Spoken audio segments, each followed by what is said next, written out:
क्या आपने कभी सोचा है कि हर पूजा में अनिवार्य मानी जाने वाली पवित्र तुलसी आखिर भगवान गणेश की पूजा में वर्जित क्यों है? क्यों एक सुंदर देवी का प्रेम एक भयंकर श्राप में बदल गया? आज हम आपको ले चलेंगे समय के उस पहिए के पीछे जहां शुरू हुई थी गणेश और तुलसी की यह अनोखी और मनमोहक कथा। गंगा किनारे का मनमोहक दृश्य, फूलों से लदी बेलें और शांत वातावरण। भगवान गणेश पीले रेशमी वस्त्र पहने चंदन लगाए ध्यान में बैठे हैं। गंगा की कल बहती लहरों के पास देवी तुलसी भ्रमण कर रही थी। उनकी सुंदरता ऐसी थी कि प्रकृति भी उन्हें देख ठहर जाए। तभी उनकी नजर ध्यान मुद्रा में बैठे श्री गणेश पर पड़ी। गणेश जी के मुखमंडल पर एक अनोखा तेज था। उनकी शांत आँखें और दिव्य स्वरूप देखकर तुलसी का दृश्य जोरों से धड़कने लगा। पहली बार उन्होंने प्रेम का अनुभव किया। तुलसी धीरे धीरे गणेश जी के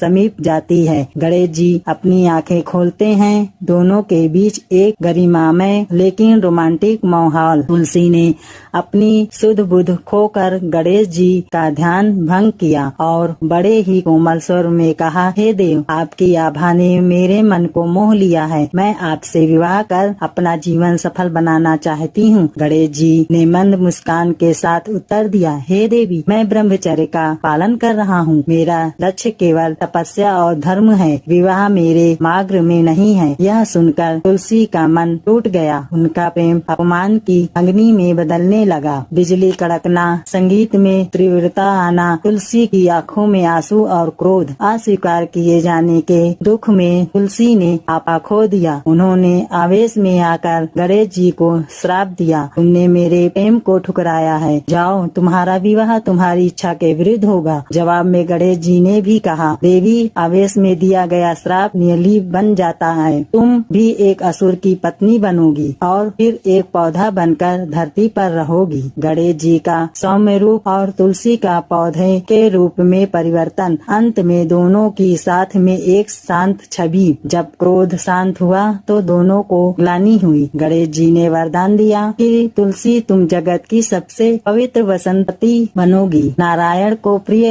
होगी, पर मेरे पूजन में तुम्हारा प्रयोग वर्जित रहेगा। यही कारण है कि आज भी गणेश पूजा में तुलसी नहीं चढ़ाई जाती। यह कथा हमें सिखाती है कि प्रेम में धैर्य और ईश्वर की इच्छा का सम्मान सर्वोपरि है। बोलो गणपति बप्पा मोरया।